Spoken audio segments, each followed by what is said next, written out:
pledge allegiance to the flag, and please remain standing for the invocation from Deacon Benjamin Coates. I pledge allegiance to the flag of the United States of America and to the republic for which it stands, one nation, under God, indivisible, with liberty and justice for all.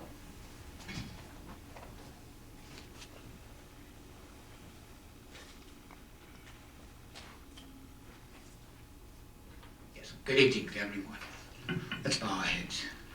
Dear Father, we come to you, Father, to thank you and praise you, Lord, and to cry out and appeal to you, and thank you for the blessings that you have bestowed upon us, Lord, on a grateful nation. Lord, we thank you for the blessings of peace and prosperity and brotherhood. We thank you that, Father, that this continues, and that the spirit of this is just sustained and continued by those who stand upon the rostrum here this evening. We ask you to instill them with your wisdom and your guidance, Lord, and give them the strength and the courage to make those difficult decisions that keep us as this community, keep this community strong and prosperous, Lord, and together. Lord, we thank you. We thank you in the most precious name of your Son, our Lord and Savior, Jesus Christ. Amen.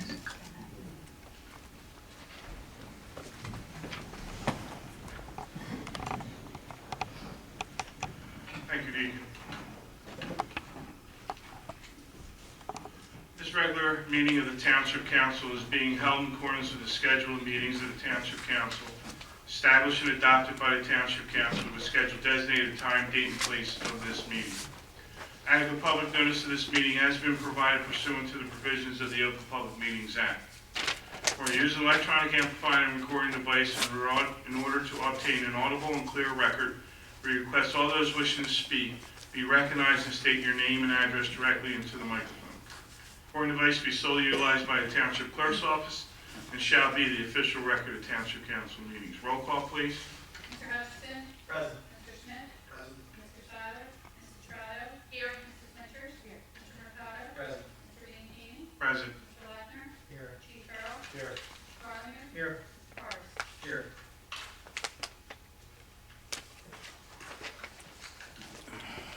We'll have the first public portion in which to speak on agenda items only.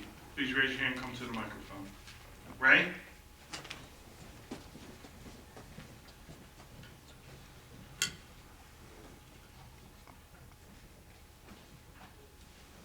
Good evening, Council. Ray Peldor, Ariel. Good evening, Ray. Agenda item R-1508-243.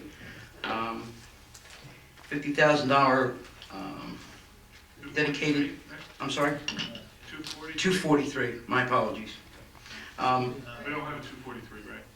The $50,000 for that is going to be going to open space. Do you know what that is? 260. 263. Thank you. Yes, it's chapter 159. Go ahead, Ray, thank you. Just a question. The question is this a grant? And if so, it is a new grant. Is this a new grant that has been applied for? It is, it's actually two grants. It's two grants of $25,000 each through the county open space. When they were applied for, were they applied for with the designation specifically for open space? Yes. Okay. Thank you. The second item I'd like to ask on is 1507-254. It seems that the public did not have the opportunity to speak on this. I hope you'll grant me that opportunity to speak on the 254 from the last meeting that the public did not get to speak on. And that is that if this is and from what I saw in the video, and my apologies for missing it, I seem to always miss the fun ones. This is a pilot, I believe they were your words, a pilot within a portion of the township to see how much money this will save us by changing over to LED lights. Do I have that correct? It's a pilot, and I would let Mr. Cardis describe what that pilot is. It is a pilot. It has a specific boundary. It's parts of Billbridge, the homes. It's the apartments. It's the area along Blackwood Clementon Road. It involves replacing certain fixtures with the LED lights. The cost of the program under the pilot is approximately $62,000. The return on investment is 10.3 years. Average savings of about $5,500 per year. And the useful life of the fixtures, once they're put up, is approximately 20 years. Okay, so if you have the numbers, the designated area, why would it be a pilot to see how much it saves us if those numbers have already been done? Because to do the entire Atlantic City electric area would be about $1.8 million. So we want to see aesthetically how it looks and how it functions, and decide. Mainly for aesthetics, security, what have you is the reason. Right. That I can Our understand. Police department also reviewing that. Okay. Upon watching this, going back to the meeting, and I'm not going to rehash what transpired at that meeting, but I do remember the township solicitor, Mr. Carlemere, stating that he felt that this was in compliance, that this resolution would move forward without notification, either on the board or to the public, without the opportunity of being able to speak on it on agenda items only, therefore the public being excluded before the vote was taken. I know that I saw Ms. Klein ask that question. The discussion was between the council president, Mr. Bianchini, and Mr. Carlemere, and the question was asked, was that compliant? Was it legal? Was it within OPMA? I believe at that time your designation was that it was. I would like to ask you again if you still feel that you were within OPMA, the Open Public Meetings Act, in the way that process went. Because from what I saw, I can't imagine how the public being excluded from something that was voted on could be within OPA. And I would like you to be on the record with that, please. The public was not excluded. Could you please speak up? At any regular scheduled meeting, not a special meeting, we're talking about a regular scheduled meeting of the governing body. Any council person, for any reason, can initiate a resolution to be considered and approved by the governing body at an open, regular scheduled meeting for agenda business items. If you do a special meeting, then a special meeting must advertise what the item of special meeting is on the agenda. When public comes to, by the statute, when public attends a regular scheduled meeting, it is anticipated that business can come up that might not be on the agenda. Any council member, for any reason, can introduce a resolution to be presented and approved at a regular scheduled meeting, and that was a regular scheduled meeting.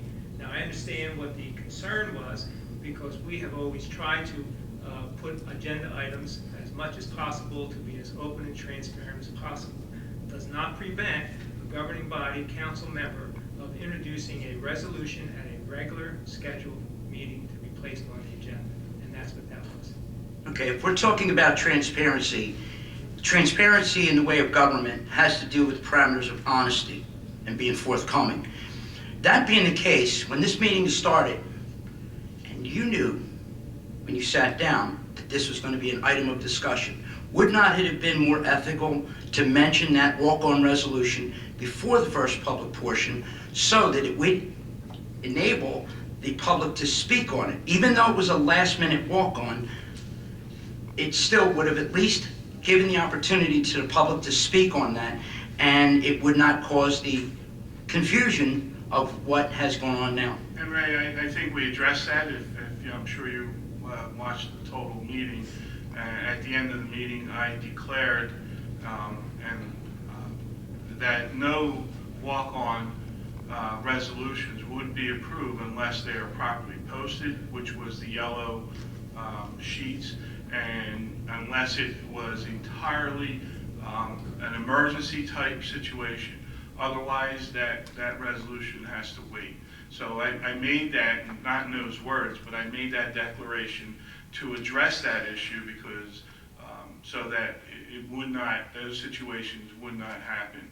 If there's an emergency situation and we need to put something on that we need to get completed by that meeting, there will be proper identification on the board like we do. And since I've been here, we've done that almost every time.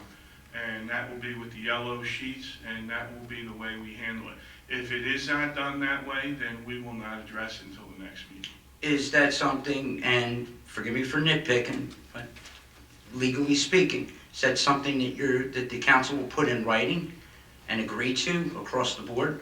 Well, I think the way we have it in writing is the proper way of handling it.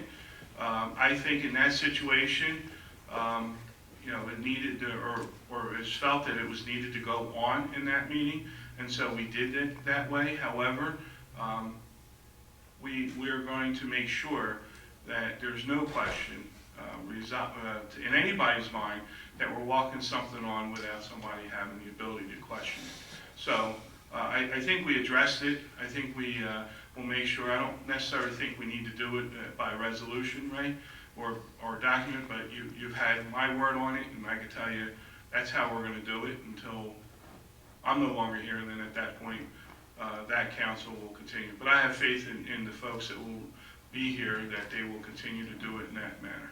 I understand, just for clarification, if I may, Mr. President, the agenda is controlled by Council President.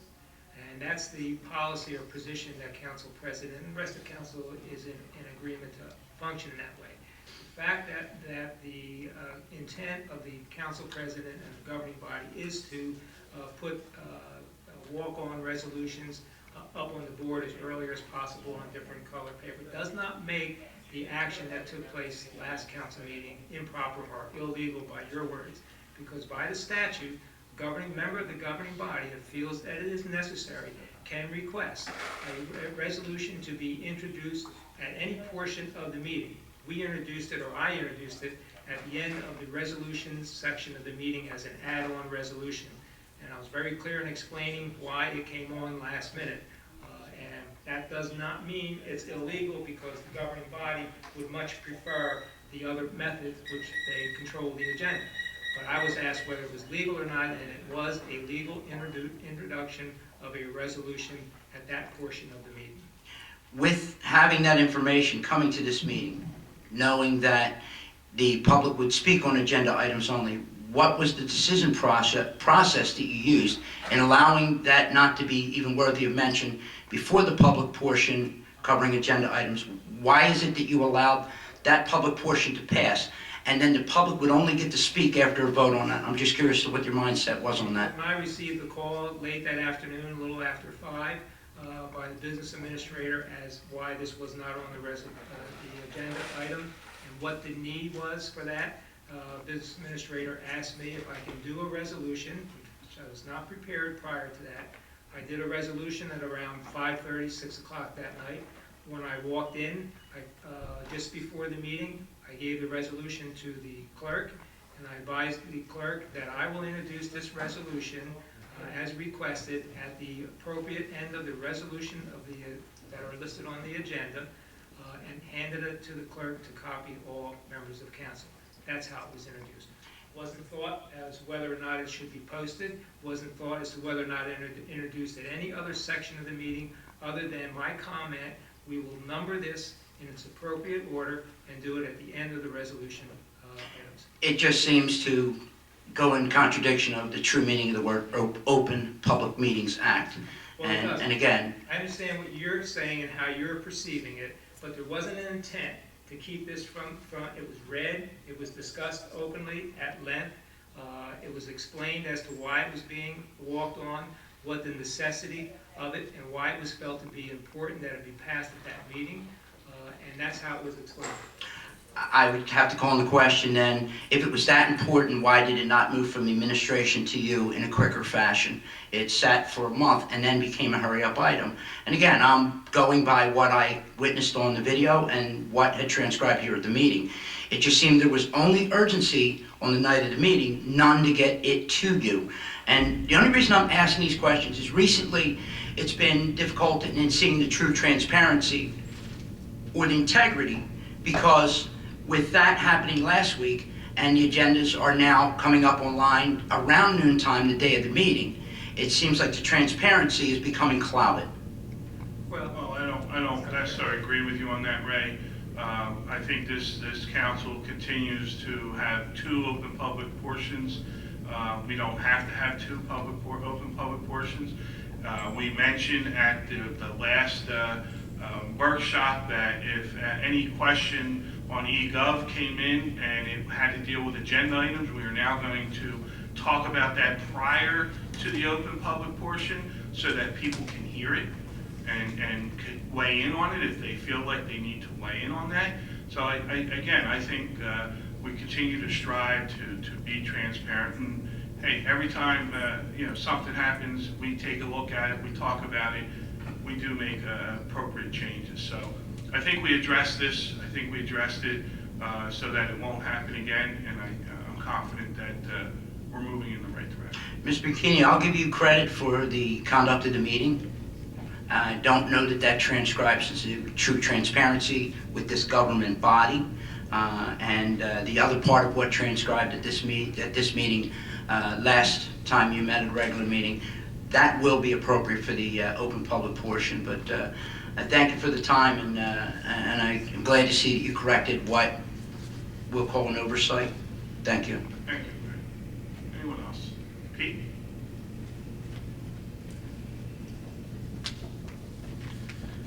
Good evening, Pete Heinball, Morningstar Court, Sibleyville.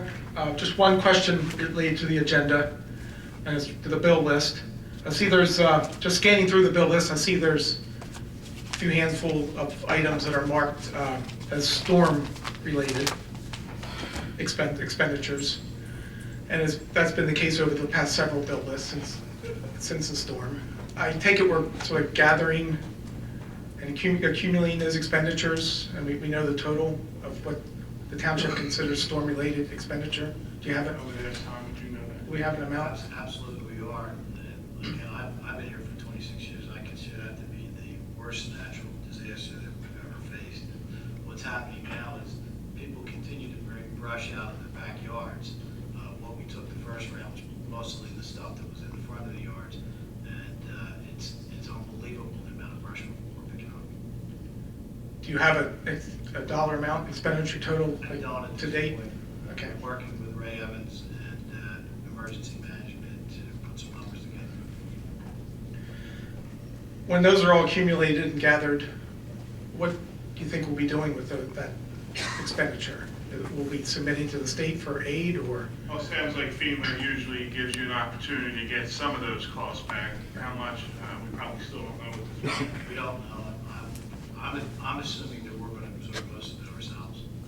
Yeah, so a lot of times you don't get the labor cost and stuff like that. So we will submit it. I'm sure Tom's already working on that. And I'm sure once he knows the total dollar, we can share that with everyone as well. Okay, thank you. Thanks, Pete. Anyone else? Seeing no audience, we close the first public portion. Proclamation.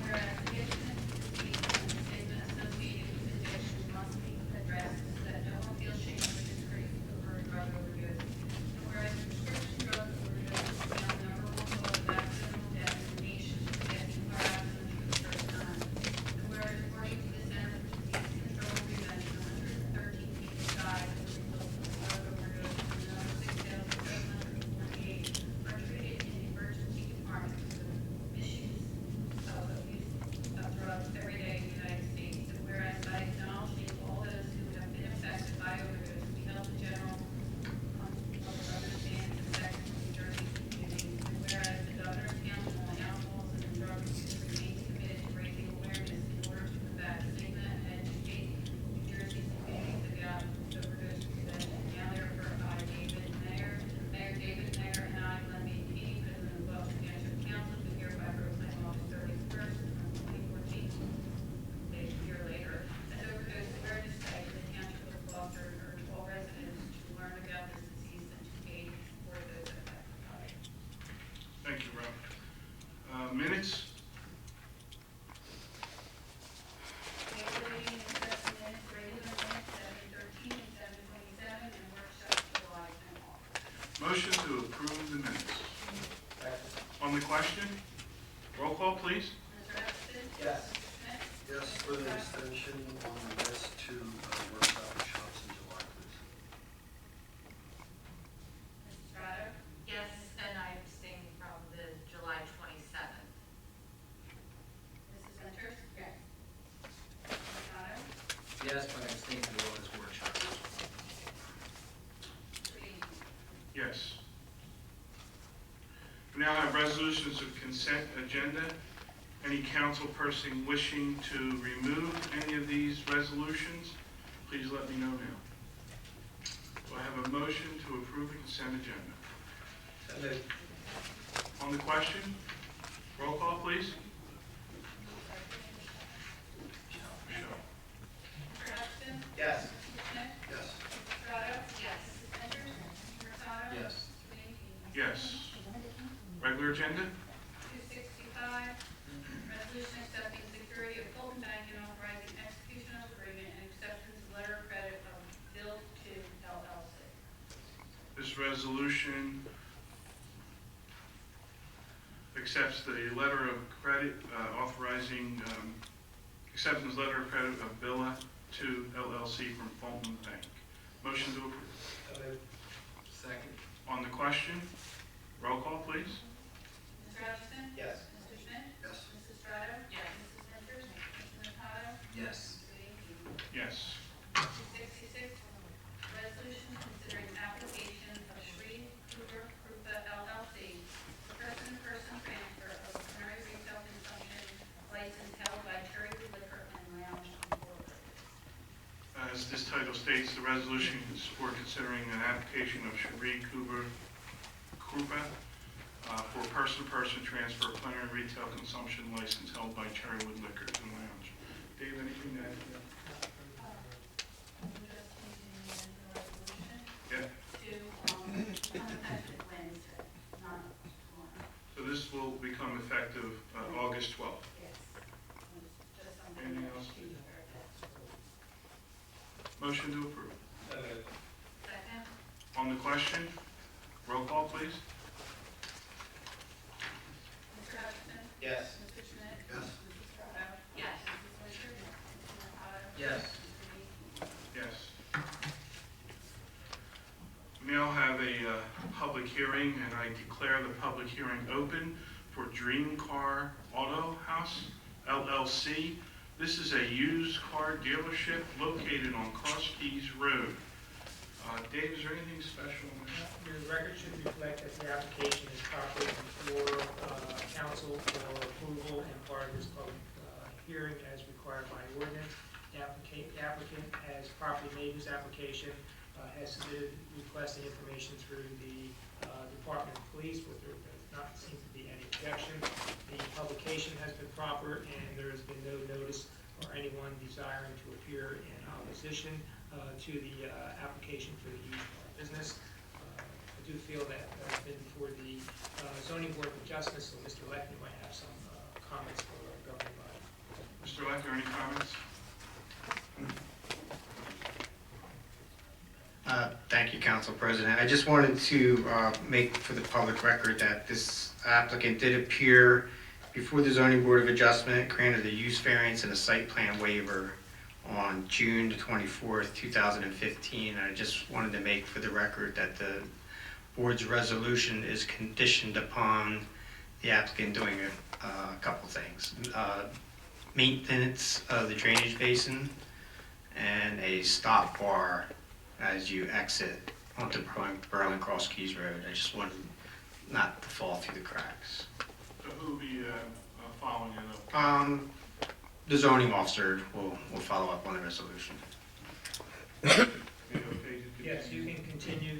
That representation is made part of the record, does not necessarily involve or limit your ability to pass the approval of the application unless there's some opposition from the public. It should go forward to the council vote. So the public hearing is now open. If anyone wants to raise your hand, come. I don't know if I'm right or not. All I'm doing is going to complain.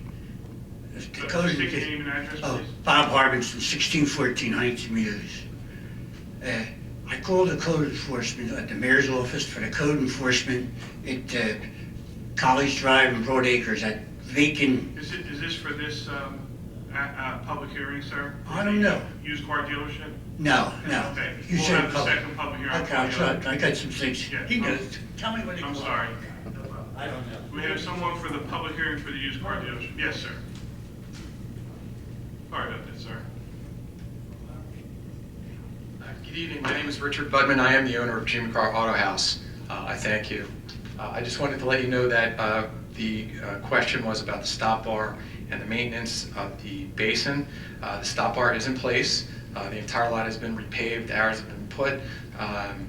The field has been cut back. There was a condition about not being able to see Cross Keys Road, I forget which way, coming from south.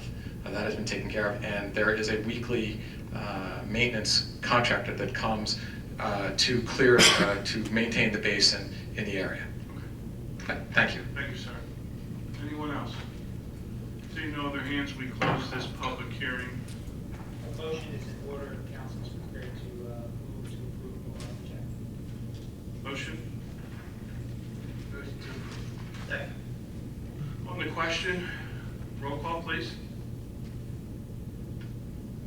Mr. Hutchinson? Yes. Mr. Schmidt?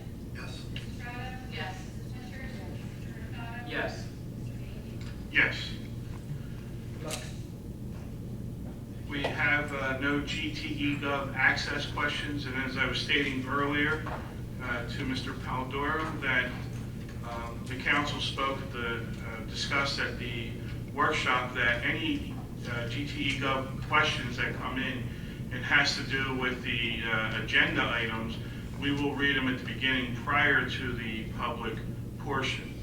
And then anything that is not agenda items, we will continue to read them as we normally do in the second portion here, right before the second public portion. So that was what we discussed, and I don't know if there's any council members who have anything to add to that. If not, we will now open up the second public portion and wish to speak on any subject.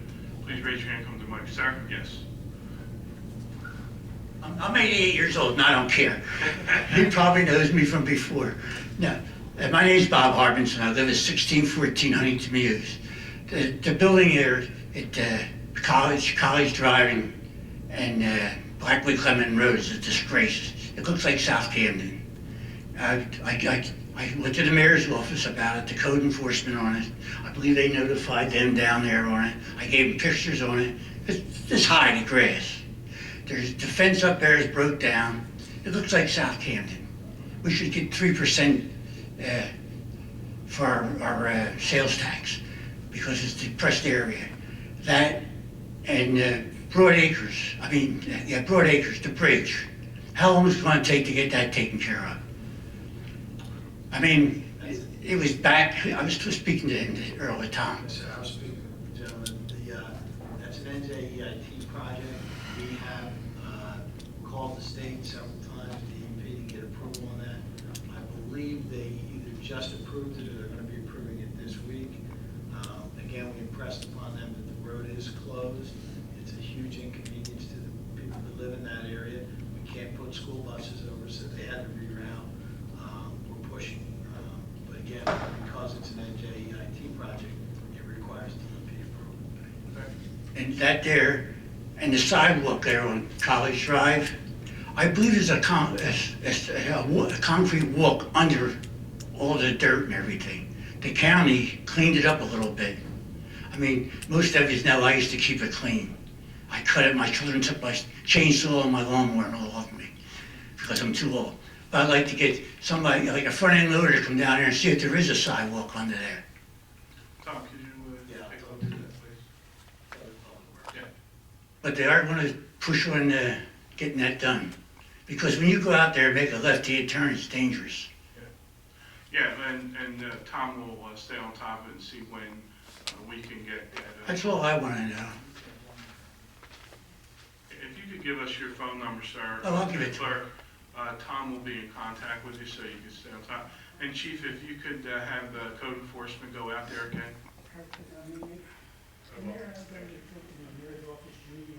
Yes, sir. Yeah, I understand. He promised me a sidewalk one time. He still hasn't given you the sidewalk.